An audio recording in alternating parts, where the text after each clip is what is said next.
En nuestro tiempo, por todas partes, literalmente desde cada rincón del país, resuenan ruidosas declaraciones sobre la adhesión a los principios democráticos. Todos intentan gritar más fuerte que los demás, demostrando quién de ellos supuestamente tiene mayor derecho a llamarse un verdadero demócrata. Sin embargo, como bien sabemos, el auténtico y genuino poder del pueblo en el mundo hace ya mucho tiempo que no existe. No obstante, la historia ha conservado la memoria de formaciones estatales que realmente poseían todos los rasgos clave de una democracia auténtica. Se trata de la Sich de Zaporozhia, una comunidad única donde un habitante llamado Iván Kravchenko podrá ayudarnos a comprender mucho mejor este fenómeno. Hoy intentaremos pasar un día entero, sumergiéndonos por completo en su vida cotidiana, e intentaremos entender quiénes eran en realidad los cosacos zapórogos, bandidos saqueadores temerarios o personas talentosas y prometedoras que finalmente fueron destruidas por intrigas políticas y fuerzas externas.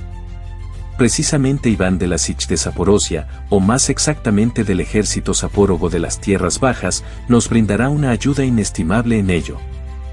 Así se denominaban oficialmente aquellos cosacos a los que la gente suele recordar cuando se habla de los zapórogos. El ejército zapórogo era, de hecho, una estructura militar oficial que se hallaba al servicio de la mancomunidad polaco-lituana. Iván, al igual que todos los demás zapórogos, valoraba la libertad por encima de todo, por lo que sus compañeros decidieron cambiar el nombre por uno más largo y preciso, para evitar por completo cualquier confusión con los cosacos que servían directamente a los reyes y magnates polacos. Estamos en el año 1641, e Iván se encuentra en la isla de Mala Hortisia, que hoy en día está situada justo enfrente de la moderna ciudad ucraniana llamada Alexandría. La vida de Kravchenko resulta bastante afortunada, pues hace apenas aproximadamente un siglo los cosacos de la Sich no tenían ningún centro permanente unificado. En aquel entonces vivían en los campos salvajes y, con la llegada del frío, se dispersaban para pasar el invierno en las grandes ciudades cercanas, como Kiev o incluso en lugares más lejanos. Pero ahora Iván dispone de un lugar propio que con pleno derecho puede llamar su verdadero hogar, y esto tiene una enorme importancia para los cosacos.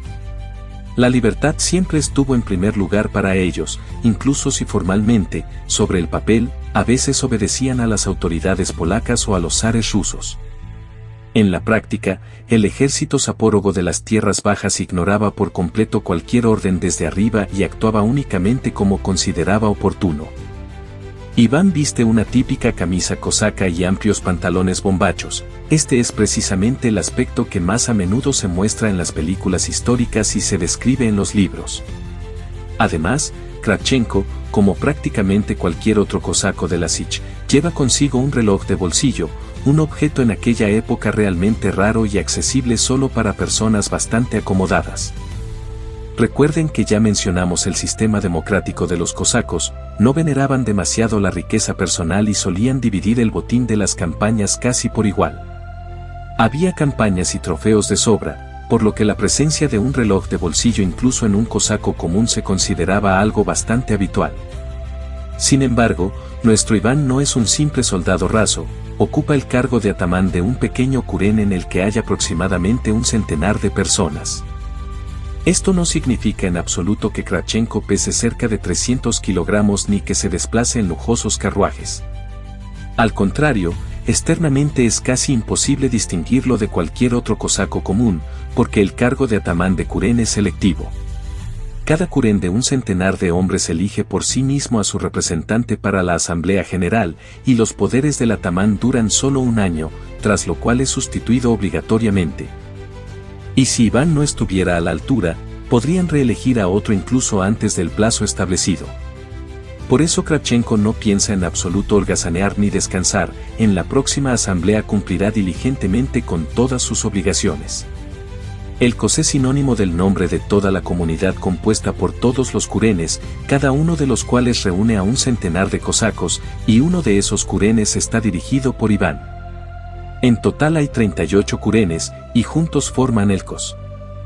De vez en cuando se reúnen en un consejo general para elegir al atamán del kos y resolver las cuestiones más importantes. El atamán del kos también ejerce sus funciones solo un año, tras lo cual regresa a su kurén natal y vuelve a ser un cosaco común. ¿No es este el ejemplo más auténtico e ideal de un sistema democrático? Eso es exactamente lo que piensa nuestro Iván. Se trasladó aquí desde Moscú, donde el orden era mucho más severo y rígido. Allí, incluso una mirada torcida hacia un representante del poder podía costarle la vida a una persona. En cambio, en el ejército zapórogo de las tierras bajas se respetaba a los atamanes únicamente porque se elegía a los más dignos y mejores. Entre los zapórogos se podían encontrar ucranianos, polacos, rusos e incluso tártaros. Algunos historiadores cometen un grave error al intentar atribuir a los cosacos zapórogos una sola nacionalidad.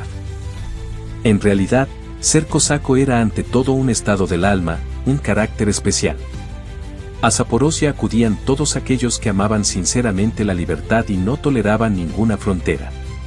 Aquí no existía un concepto rígido de mini-estado con fronteras fijas.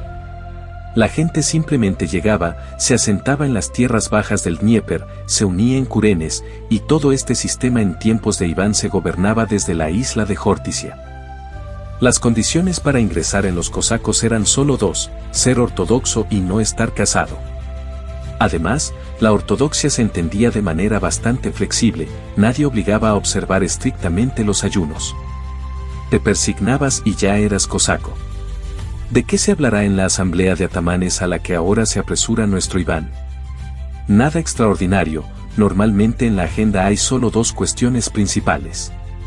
La primera, cómo repartir de manera justa las zonas de caza y pesca entre los kurenes. La segunda, cuándo partir la próxima vez de campaña para dar una buena lección a los turcos y a los tártaros de Crimea. Esta última tarea era la función clave y principal de los cosacos zapórogos. Basta con mirar el mapa histórico de aquella época para comprenderlo. El territorio del ejército zapórogo de las tierras bajas separaba entonces a Rusia y a Polonia del agresivo Imperio Otomano y de sus vasallos, los tártaros de Crimea.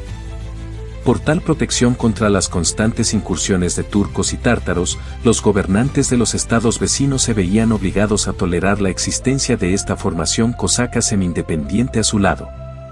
Y los zapórogos, a su vez, realizaban regularmente incursiones de represalia, ya fuera contra los tártaros de Crimea o directamente contra los turcos, sin darles un minuto de paz y reuniendo al mismo tiempo un botín riquísimo. Precisamente la planificación de una de esas incursiones ocupa ahora a nuestro Iván. Los zapórogos eran un pueblo verdaderamente libre, por lo que cualquier kurén podía, en principio, partir de campaña por su cuenta sin coordinarse. Pero las grandes expediciones serias siempre se discutían y planificaban cuidadosamente en el Consejo General de Atamanes. La idea de Kravchenko es bastante simple: ahora es verano, y tradicionalmente en otoño los cosacos se dirigen a tierras turcas en busca de buen botín. Por ello, Iván propondrá al Consejo construir un centenar de chaikas, embarcaciones capaces de llevar a bordo a 50 hombres cada una. Luego elegir varios kurenes de los que se encuentran en el Alto o Bajo Dnieper, reunir suficientes guerreros y marchar a divertirse como es debido. Kravchenko sabe perfectamente que las galeras turcas llevan mucho tiempo de guardia en la desembocadura del Dnieper vigilando la salida al Mar Negro.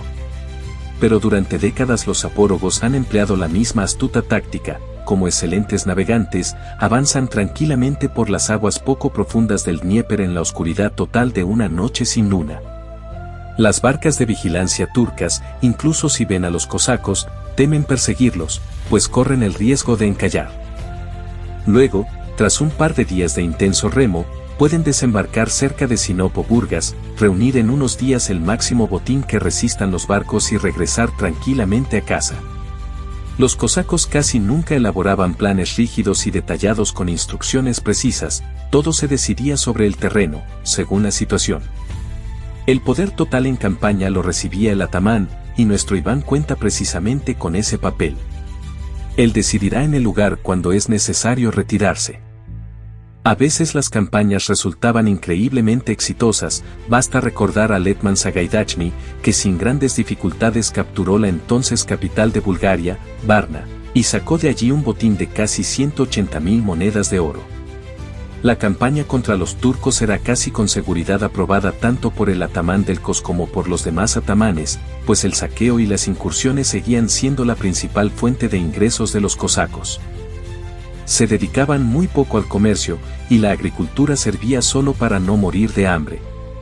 Sin embargo, la historia sabe que los cosacos zapórogos entendían bastante bien el cultivo del tabaco e incluso la vinificación, aunque de ello se ocupaban principalmente trabajadores contratados que no formaban parte del cosacado. En campaña, Iván, como cualquier otro cosaco, se alimentará de galletas secas y mijo hervido, y nada más. Pero al regresar a casa, los muchachos organizarán un verdadero festín con Gorilka y todas las consecuencias, pues el alcohol y todo tipo de entretenimiento se consideraban actividades exclusivamente domésticas.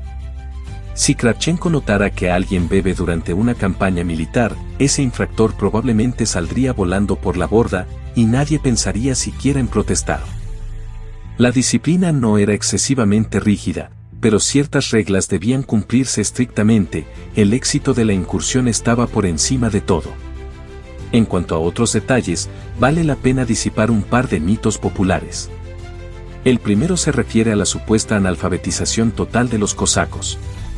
La historia suele representarlos como bárbaros sucios e incultos que no hacen más que matar gente. En realidad, nuestro Iván, como la gran mayoría de los cosacos, recibió una educación bastante decente. Recordemos, por ejemplo, a los hijos de Taras Bulba, que dominaban libremente el griego antiguo y el latín.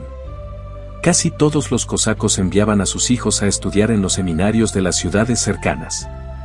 Y quienes llegaban al Dnieper en busca de libertad casi nunca eran mendigos ni vagabundos agresivos.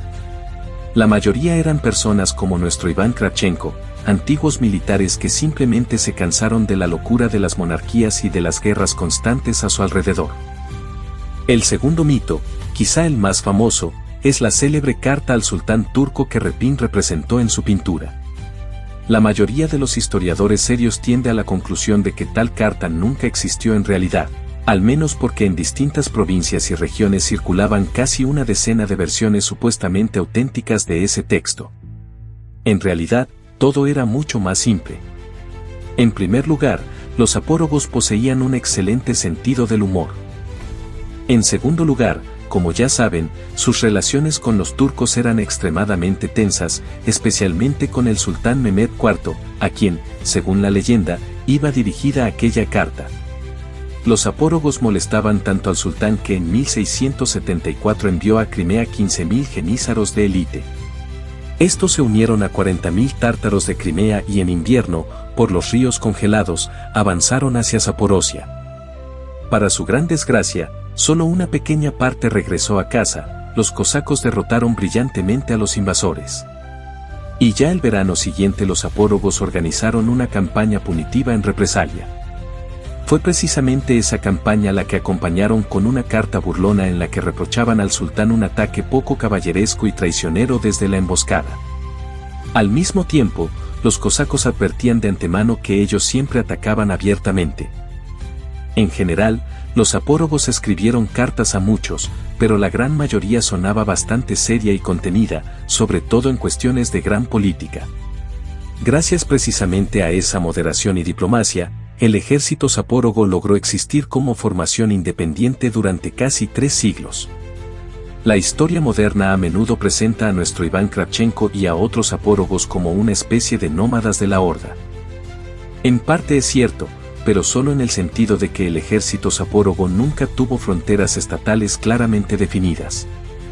En todo lo demás, los cosacos se parecen mucho más a los vikingos o a los caballeros europeos.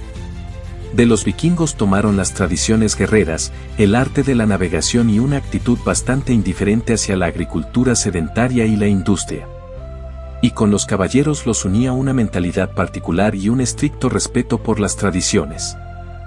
Por supuesto, como en todas partes, no faltaban excepciones y excesos, algunas partidas de vikingos podían quemar ciudades enteras, y del mismo modo a veces también los zapórogos podían pasarse de la raya.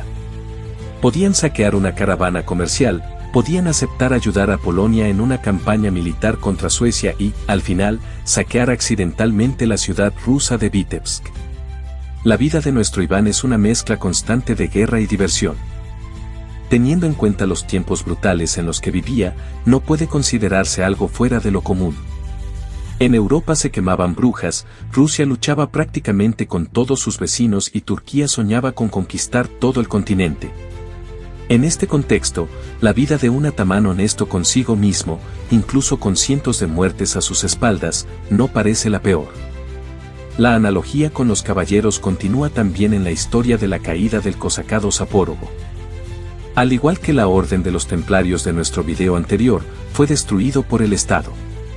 En el caso de los cosacos, fue Rusia, bajo la emperatriz Catalina, en la segunda mitad del siglo XVIII, tomó Crimea y empujó a Turquía muy al sur. La necesidad del cosacado Sapórogo como fuerza de contención desapareció y a los muchachos se les presentó un duro ultimátum. Algunos entraron al servicio del Estado, otros se convirtieron en partisanos y rebeldes. Pero, de una forma u otra, el ejército Sapórogo dejó de existir. Sin embargo, no debemos olvidar este inusual estado democrático del pasado. Esperamos que nuestra conversación de hoy les haya ayudado, un poco, a comprender mejor este tema. Y si es así, no olviden darle me gusta al video. Hasta la próxima, amigos.